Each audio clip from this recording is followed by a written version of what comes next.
In today's episode, my guest and I get lost in the black void. Welcome to DiceGeeks.com Tabletop RPG Show. Level up your RPG campaigns by filling yourself with stories and knowledge. Explore topics from archaeology to film history to writing to literature and much, much more. This is DiceGeeks.com Tabletop RPG Show. Welcome to the show. My name is Matt and I am your host. This is the podcast where we learn how to become better game masters and better role players by filling ourselves with stories and knowledge. I am continuing my quest to help game masters and to help role players play better games whenever they sit around the gaming table or fire up Zoom or whatever we're doing nowadays. Today is no different because I have an amazing interview with an awesome guest. So let's just jump right into it. My guest today is the designer of the Black Void role-playing game, Christoffer Sevaldsen. Christoffer, welcome to the show. Thank you so much. Thank you for having me. How were you introduced to tabletop role-playing games? Well, that goes a long way back. I think the first time I tried it was probably in my primary school, where I saw some of the older kids sitting at a table in the hallway playing some sort of game that looked really cool with small minis and that sort of thing. And I asked if I could join them, and for some strange reason they said yes. And ever since that day, that's sort of been a passion of mine, so to say. And what game was that? That was Dungeons and Dragons. The red books, if I recall correctly. Did you branch out and play other games besides Dungeons and Dragons? It took a couple of years. I mean, the first couple of years it was Dungeons and Dragons all the way. But then there was one of the guys who actually he introduced me to some sort of Western role-playing game. I don't know if it was actually something that he made up himself or if it was an actual one. But that was quite fun. But I think a couple of years later on, I started branching out and trying out new stuff, such as Vampire, Call of Cthulhu, that sort of more into that sort of genre, trying different things, except instead of just doing D&D. Mm-hmm. And what do you think it was that just drew you to the hobby? Oh, see, that's a good question, isn't it? I think, the going on adventures with good friends, and just getting to do something that you can't normally do, and just letting your imagination run wild.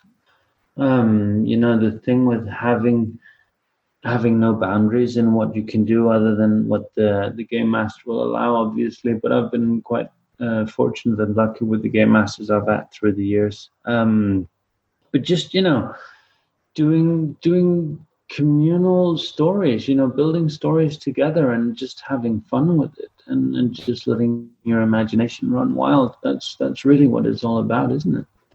Mm-hmm. No, I agree. I think that is one of the best parts about tabletop role-playing games is sitting down at the table with your friends and building a shared story, and then decades later you can just reminisce over that shared story that you have. Exactly, yeah. And the triumphs you have together, and just sharing the moments that, even though they aren't real as such, they're real, Mm-hmm. And that's definitely one of the amazing aspects. I mean, to me, when you have a story that means something to you, because we all know it's imaginary, but that doesn't take away from the reality of it, that it's something that grips you, something that you are sharing, an experience that you're sharing together. That's really the amazing point of it, I think. Now, did you play for a long time, or did you start being the game master at some point? I started being game master in high school, probably, because until then, I didn't dare, I guess. I was playing with people that were more experienced than me, that had these great ideas and so on and so forth. So it took I guess, some courage to take the leap. But once I did, it was very invigorating. That you have this vision and you get to bring people into it and sort of experience it through their eyes. That was quite spectacular. So when I started in high school, we had a campaign that I was running for probably 2 years, something like that, in another homebrew setting. It was based on AD&D, or it was AD&D, but a homebrew setting, and that, yeah, I think that lasted maybe 2 or 3 years, something like that. And that's when sort of the foundation was built for what eventually became Black Void. Yeah, and we'll get into Black Void here in a little bit. But first, a lot of people who listen to the podcast are game masters and they want to improve. Do you have maybe a key piece of advice that you usually tell game masters? I think it differs because, it depends on the players that you have. I think the best piece of advice is probably to be empathetic, to really understand what makes your players tick. Not to sort of release what you want to achieve, but to make sure that it's aligned with what they want, because that way you build synergy. We've all seen probably bad examples of the GM wanting to go one direction and all the players wanting to do something else. And I think one of the key points is to sort of find the compromise and find out where do they want to go and where do you want to go, and make that all sort of click. And then generally never say no. I know that can cause a lot of work for game masters, but I think generally it's worth it, because you can always sort of veer it in afterwards. But there's nothing worse than a game master who just says no to everything that players sort of come up with. That's one of the things that I've learned, at least, because if you say yes, and then you eventually, or if you find out later on that maybe that wasn't the best approach, then you can always veer it in and figure out how to go from there. But generally, don't say no. Just go with the flow and let everybody's creative juices flow. And sadly, I think it took me a while to learn that lesson. Just to, when I was younger, when I was a teenager and things, I said no a lot, and I realized later that I should have been just saying yes. Yeah, but the thing is, the more experience you have, the easier it is to say yes, because you have the ins and outs.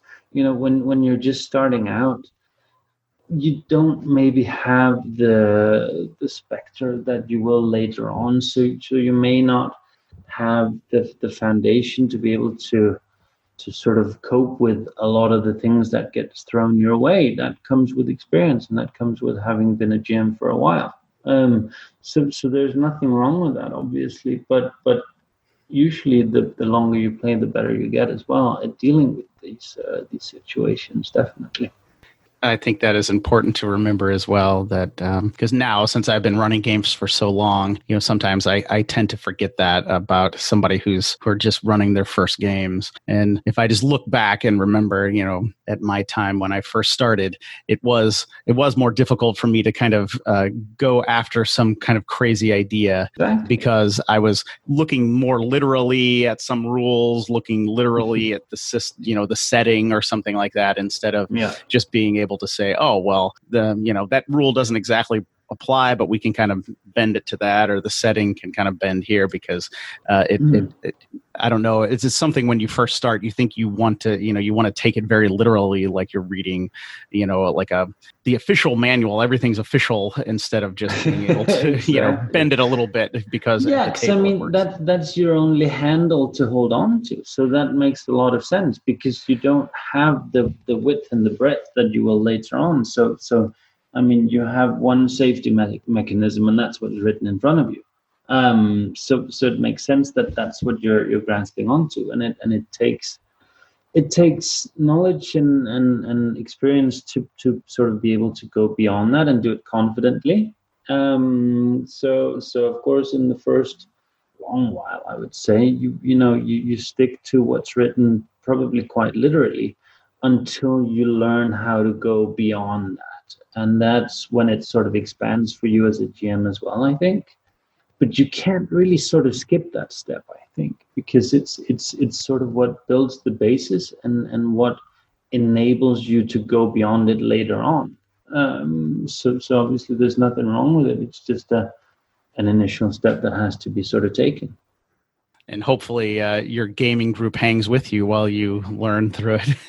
Yeah, I mean, if you're lucky, you're playing with people that either are on the same level with you, or at least have empathy and understand where you're coming from and appreciate what you're going through and what you're trying to do, because it's a lot about trust as well. I think that you're trusting each other to want to have that good experience together, do the communal storytelling, because it's not just on one person. It's not just on the game master, it's on the players as well, and everybody contributes to it being a good experience. So in that sense, it's a communal effort for sure. Now, when you sit down to run a session or start a campaign, how do you prepare? Do you actually write out things in advance, or do you just kind of go in and wing it? I generally write out as much as I can, but as soon as the sessions start, it never tends to go down that route anyway. But I mean, a lot of the gaming that I'm doing at the moment is partial gaming, but partial playtesting as well, which means that it is sort of a set storyline, but obviously, like I said before, I want it to be the player's story. So wherever they want to go, I'm going to take it there. And the cool thing about that is that sometimes it adds to the scenario or the campaign that I'm working on. And sometimes it's just sort of a sidestep, and then we get back to the main story. But I mean, in general, I usually do sort of an overview. So I have sort of the major plots outlined, but it doesn't have to be in detail. I think if you go too much into detail, it inhibits more than it benefits. I think when I write scenarios, I tend to go quite a bit into detail just to give the GM something to work with. They don't necessarily have to stick to it, obviously, but the tools are there for them to use if they want to use them. Mm-hmm. But since all I'm playing at the moment is Black Void, I mean, whatever I say is sort of in there, so to say. It may sound wrong, but you know what I mean. Yeah? And now that does lead into something else I want to talk about. A number of people play role-playing games when they're a teenager, when they're in college, but not many become a game designer. So how did you become a game designer, or why did you decide to become one? I don't know if it was something I decided. It was something that just sort of happened, in the sense that I've from as far back as I can remember, I've always been either tweaking rules or making house rules, as most of us gamers do, but also just making up little games on my own. I think I remember one of the first ones was sort of a soldier game where I was drawing soldiers on just pieces of paper and then coming up with rules on how they would battle each other. I was probably 11 at the time or something like that. So it's not maybe something I chose. It's just something I couldn't not do, if that makes sense. Mm-hmm. And then at some point the opportunity just arose, and I'd been working on this game for a long time, and I just thought to myself, I'm gonna grab the opportunity now and go for it full throttle, and then we'll see what happens, Mm-hmm. And now, 2 or 3 years later, here I am. Oh, that's fantastic. Yeah. What would you say to somebody who has been, maybe in a similar situation to you? They've been tinkering with rules for a long time. They've started playing and they've been tinkering with rules, and they're thinking now about kind of putting together their own system or something. What would you say to that person? I'd say go for it. I mean, this is a time like no other time for people who want to give it a go. With the internet, with Kickstarter, with Indiegogo, with all these platforms where you can meet other players and other designers, across the whole world, go for it. Because we can never have too many games, and there are jewels to be found out there, and maybe your game is one of them. So that's from sort of the basic perspective. In terms of making it work, I would say just try it out, play it with your friends, and then expand from there. Introduce it to other people you don't know, other people who are interested in giving it a proper go, and giving you proper feedback. And luckily, I think we're part of a very helpful community. I don't think there are many that if you ask them for help or for their honest opinion within the gaming industry that would say no to you. I mean, at least for me, that's my experience. Everybody that I've been in contact more or less have been helpful, have been supportive, have been willing to, even bend over backwards to give me a hand because they could see that it was something that I was passionate about. And I think that's something to take to heart. And I think most people would probably discover that if they're willing to give it a go. I'm wondering too, just about somebody, maybe who hasn't even tried it really before. How do you know that you really have like a separate game or something that's new enough to be its own game rather than just, say, modifying something that's already out there? That's a good question. I mean, for me, it's not so much about if you're thinking mechanics and that sort of thing. I mean, for me, it's always about the setting first, and then, fitting the mechanics to that. And if you do that, then it's either original and then it's great in its own. Because if you sort of start out working on mechanics, that's sort of the wrong way to go about it. The reason why mine became a system was that the setting, I couldn't really fit it into anything else I knew about, at least. So at the end of that, well, I can convert another system to sort of fit it, or I can do one from scratch that's built to fit what I want this world and this setting to do. And that's sort of where the whole thing came from. So I think it's about, but everything doesn't have to be original in that sense. I mean, there are tons of games that are, working from a similar premise, so to say, but they each have their own, thing that makes them unique and makes them special. But obviously, if you just go and plagiarize something or make a complete copy of something else, then you probably don't have too much to go on. But I think most people are able to figure out on their own whether something they're working on is something that's outside the scope of what's already there. You have mentioned your game a little bit, Black Void. You kind of alluded to it, I guess. You said a campaign from when you were in high school. Where did the idea for Black Void start? Was it back then in high school? No, what happened back then was I had sort of a fully fledged world and setting and everything. And due to a bit of an issue at some point, everything was lost. So I had about 300 pages written, and I had a hard disk or hard drive failure. So those 300 pages, they just disappeared into thin air. It's heartbreaking.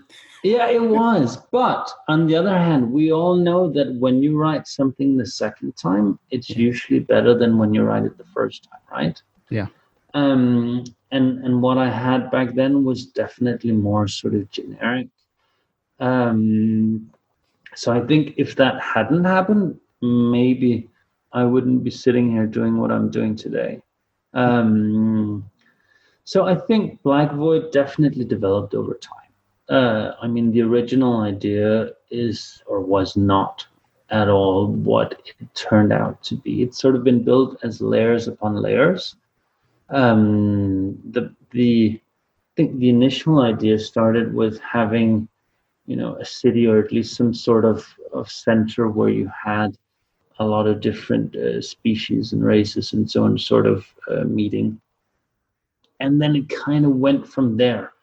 But originally it was more sort of standard fantasy, with orcs and goblins and trolls and that sort of thing. And then as things progressed, I wanted to step away from that, because that's been done in so many ways before and by great people and great games. And I thought, well, is this really contributing to something, or is it really original? I'm like, no, I can do something that's more interesting, that's more, me and what I want to do. So what happened was, slowly but surely, it sort of veered off towards sort of a sci-fi, but without the futuristic aspect to it. And then later on came the whole premise of humanity being lost and so on. I don't know how much you know about Black Void, or if your listeners do, but basically the premise is that Earth underwent sort of a cataclysm, and humanity was thrown out into the cosmos. And they wound up in this city called Lynn the Eternal, where they are now sort of at the bottom of the food chain, the lowest of the hierarchy. And here they're struggling to survive. And Lynn is sort of the cosmopolis of the cosmos. And their humanity is trying to rebuild what was lost. And that whole aspect sort of came on later on. So it's been building over time. And only, I think, probably half a year before I launched the Kickstarter, the final pieces sort of came into place, or fell into place, sorry. And that's, but I think that's the way it should be with any good story, because, things develop based on each other, and then you think, maybe this could be cool. And then that spurs another idea, and so on and so forth. And that's definitely how I was with Black Void. So yeah, and it's continuing to develop for sure. So who knows where it'll be in 10 years. Yeah. And I did want to say that, while I was reading about the game, the setting did seem, very unusual and kind of very intriguing as well.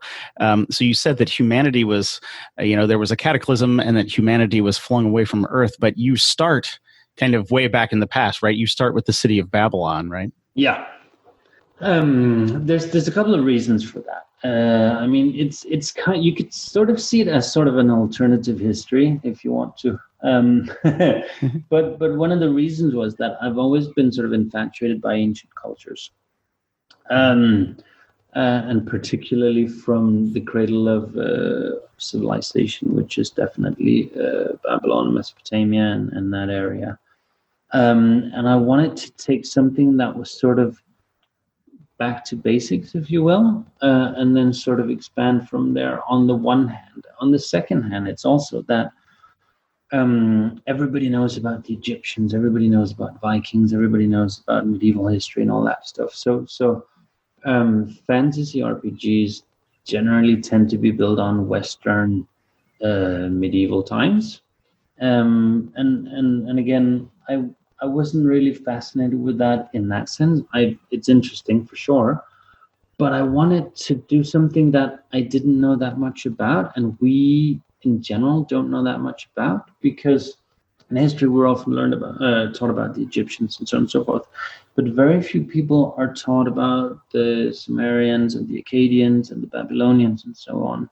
And they're really, really interesting. And they have a huge mythology and culture and so on and so forth. So there's a ton to really grasp onto, but at the same time, you don't have that everybody knows what was going on, So you have some fixed points, but you also have a lot of freedom to do sort of what you will with it. You know what I mean? Mm-hmm. So it was a really, really good sort of basis, and there was a lot of great mythological figures that could be sort of built on and introduce something new, because what I wanted to do as well was to sort of bring back the wonder. Because I was thinking back to when I started, I had no clue what an orc was. Now everybody knows what an orc is, right? But I wanted to bring the wonder back, introduce new creatures and new worlds and new experiences that hadn't really been experienced before. And the only way to do that was to go somewhere where people don't really know what it's about. and Babylonia was, I think, one of the outsets for that, for me at least. And I think a lot of people who are into the game agree, because they have this idea of what Babylonia is, and then you can sort of take it from there and make it your own. I thought that was really interesting. I've always been fascinated with the ancient civilizations as well. I love reading about Sumer and some of the characters that you see, Cool. Naram Sin, and some of these other Sargon, and some of these other figures that you see, or Gilgamesh, and some of these other stories and stuff that you find in the Enuma Elish and some of the ancient writings and stuff. So I think that does kind of just take you to a different place, to where, like you were saying, that we're becoming familiar now thanks to some, popular culture and stuff with orcs and elves in a certain presentation, and taking it and putting it in a different background, historical background or cultural background, I think can be, really refreshing. Yeah. And then you said that humanity was flung to this city. Could you explain that a little bit more? Right. So the cosmology is that you have the cosmos, which is basically the universe. And then on the other hand, you have the void, which is sort of an unreality beyond reality, which is, it's sort of the order versus chaos thing, where you have the cosmos is matter and order and so on, and the void is chaos and creation and rebirth and so on. But what happens is that between these two, you have the veil, which shelters one from the other, but there is emanations between one and the other, and that's sort of how life came about. But you can enter through the veil into the void, and through the void you can travel between worlds, and that's basically what happened. So Earth got caught up in a void tempest, or void storm, if you will. And then sucked out humanity and flung them across the void, and some were drifting endlessly, while others got spat out on other worlds across the cosmos. And then some of them got spat out in Lynn, the Eternal, which is like I said, the main location for the setting. And that's where they started to congregate and sort of build enclaves and start humanity afresh, if you will. And then basically the game starts about 3 generations after this happens. So you have people that, there's still some survivors that are from Earth itself, but most people have either been born in Lynn or on other worlds, or even half-bloods, or what's called void-marked, which is people that have been influenced by the distortive influences of the void itself, because it is chaos and creation.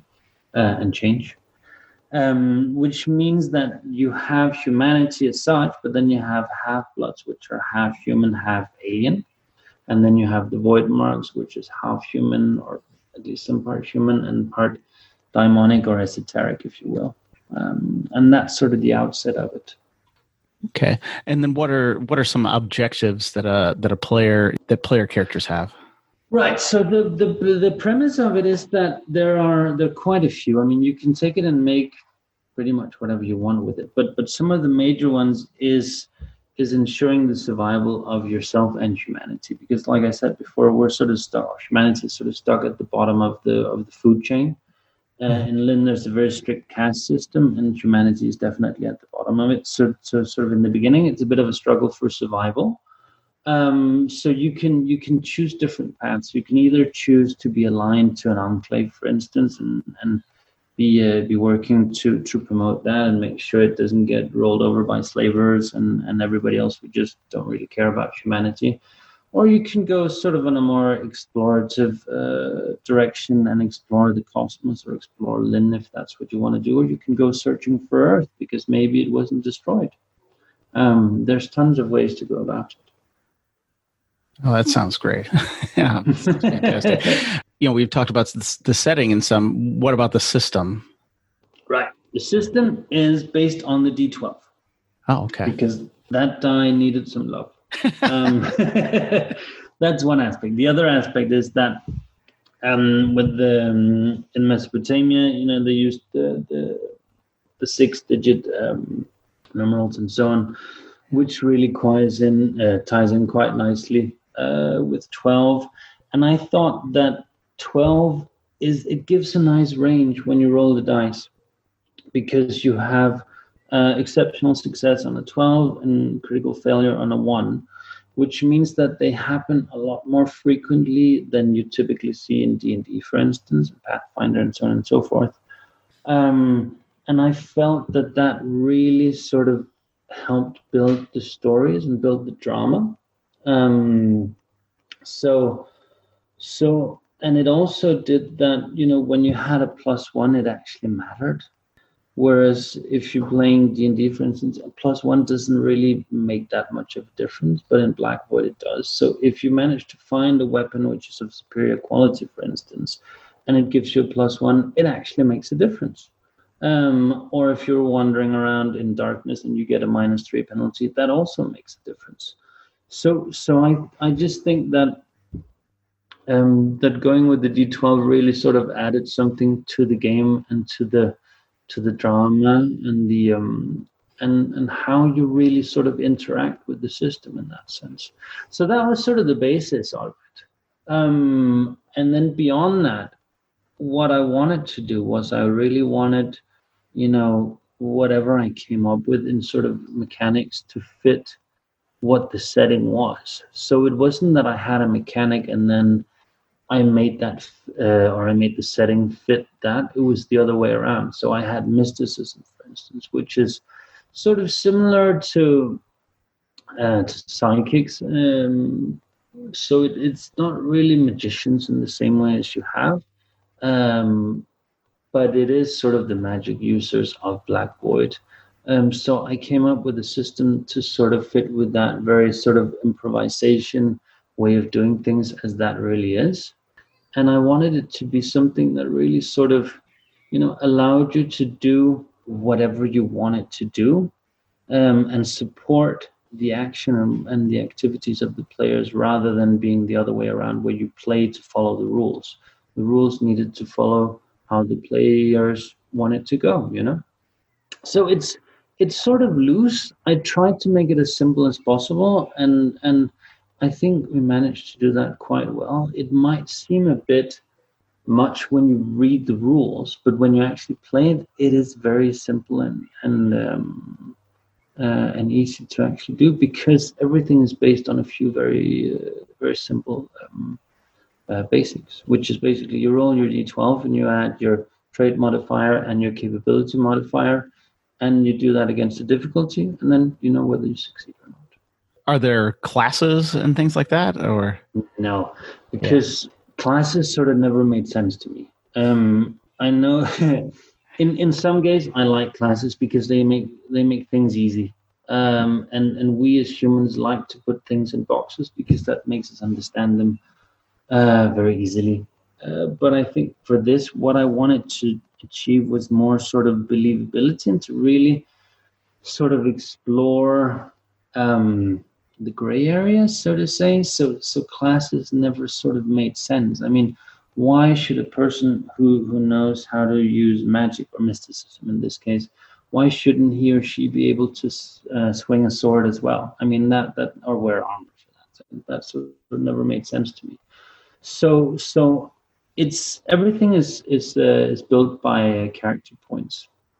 That's how you do character creation, and that's how it continues as you gain experience as well. And there are no sort of boundaries on what you can use your points for or on. So you can basically create whichever kind of character that you want to.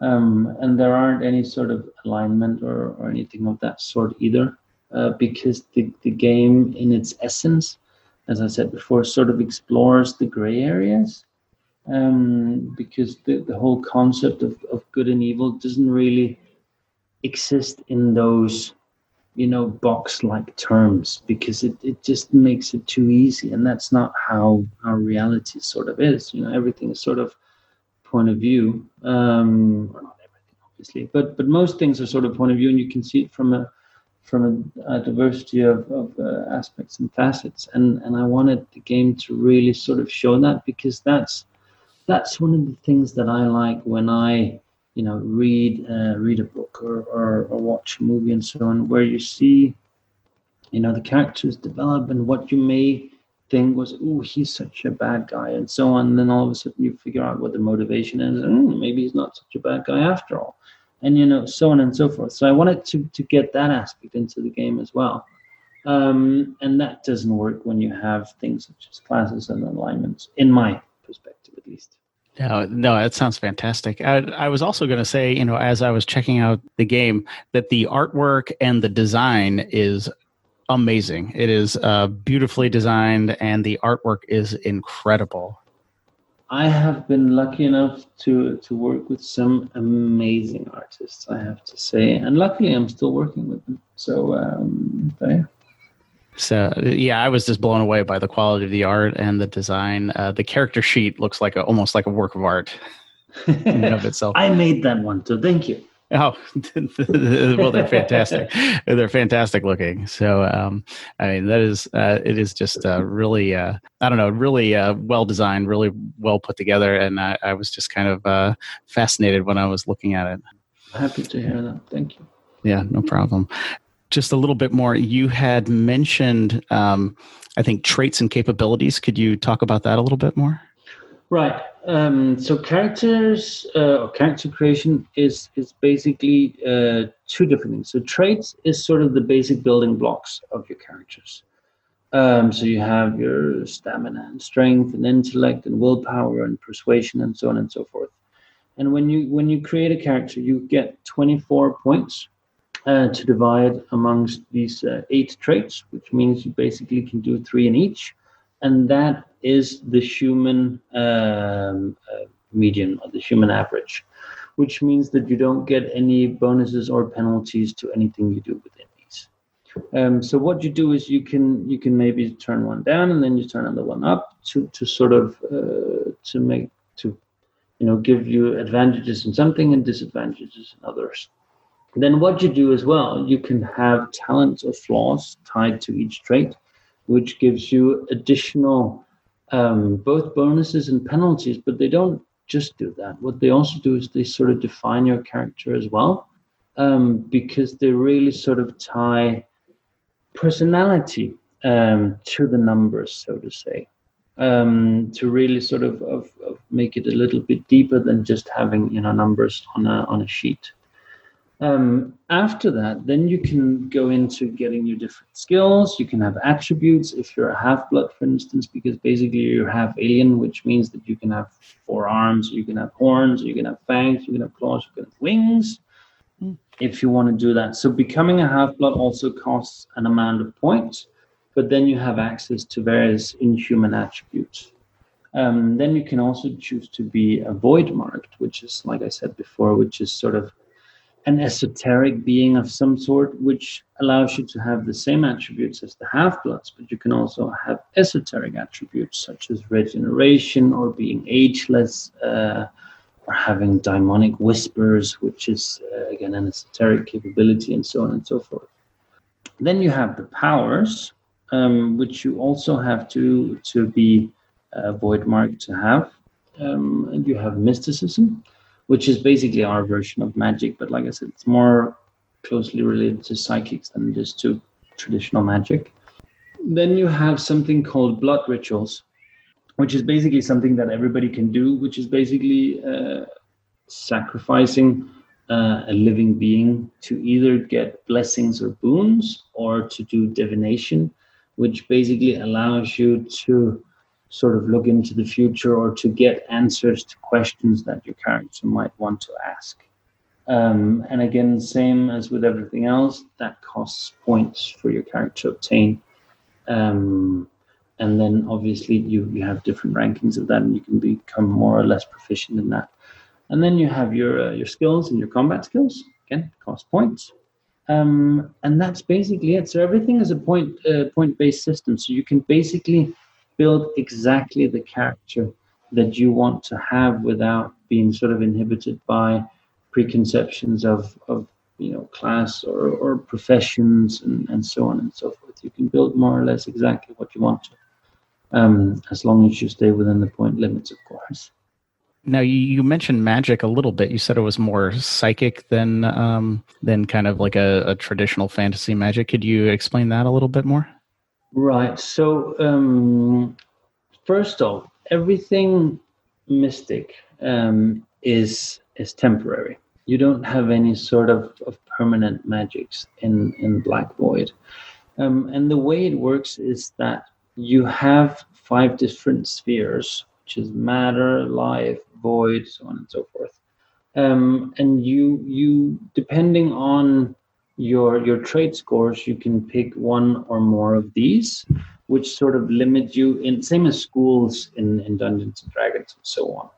But they're more wide than that, I would say. And how it works is that when you want to manifest a phenomenon, as it's called in Black Void, you create it right then and there. So you don't have sort of a set spell list. What you have is you have building blocks, so you can put the effect or the phenomenon that you want to use together on the spot. And then when you do that, you get a difficulty and a potency, and that's what you have to roll to succeed and actually get the power to manifest itself. So in that sense, it's very different from what D&D players and Pathfinder players are used to, because it's not as limited. You can do whatever you want in the situation to a certain extent, but it also requires a little bit of ingenuity to come up with exactly what you want, you know? Christoffer, where can people find Black Void? Right. Your local game stores, definitely. So it's being distributed by Modifius, who I'm sure your listeners know who are. So it's in local gaming stores across the world. And if you don't have it there, you can ask them, and I'm sure they can order it home.